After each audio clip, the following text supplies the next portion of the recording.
સાબરકાંઠા સમગ્ર શિક્ષા વિભાગ દ્વારા કાર્યક્રમ યોજાયો। બીઆરસી સીઆરસી ટીઆરપી માટે વર્કશોપનું આયોજન। સક્ષમ શાળાની કેપેસિટી બિલ્ડિંગ તાલીમ વર્ગ યોજાયો। 2 દિવસના તાલીમ વર્કશોપમાં માર્ગદર્શન આપવામાં આવ્યું। વર્કશોપમાં શાળાના 4 મુખ્ય ક્ષેત્રોની ચર્ચા કરાઈ।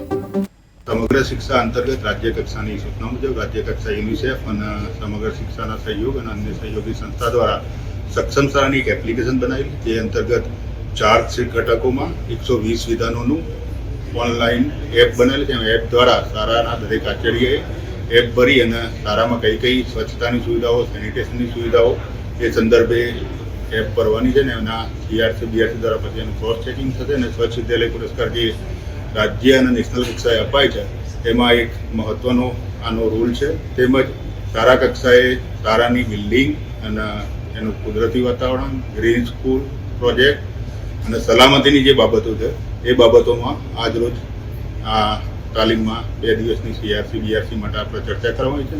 આ તાલીમ પછી શાળા કક્ષાએ 2 દિવસની તાલીમ એક મુખ્ય શિક્ષક અને એક ફોકલ ટીચરની આ સંદર્ભે આપવામાં આવશે। કઈ એપ્લિકેશન છે, કેટલા દિવસમાં કામગીરી પૂર્ણ કરવામાં આવશે? ડેટા એન્ટ્રી સક્ષમ શાળાની આ એપ્લિકેશન જે શાળા પ્રવેશોત્સવ પૂર્ણ થયા બાદ 1 મહિનામાં આ એક એન્ટ્રી ચાલુ થશે અને એ 1 મહિના દરમિયાન શાળા કક્ષા દ્વારા મુખ્ય શિક્ષક દ્વારા સેલ્ફ ઇવેલ્યુએશન કરવામાં આવશે। ત્યારબાદ સીઆરસી બીઆરસી દ્વારા એનું ક્રોસ મોનિટરિંગ ક્રોસ ઇવેલ્યુએશન કરવામાં આવશે અને પછી 1 મહિનામાં એ કામગીરી પૂર્ણ થશે, એટલે કે જુલાઈ અંતમાં આ કામગીરી પૂર્ણ થશે।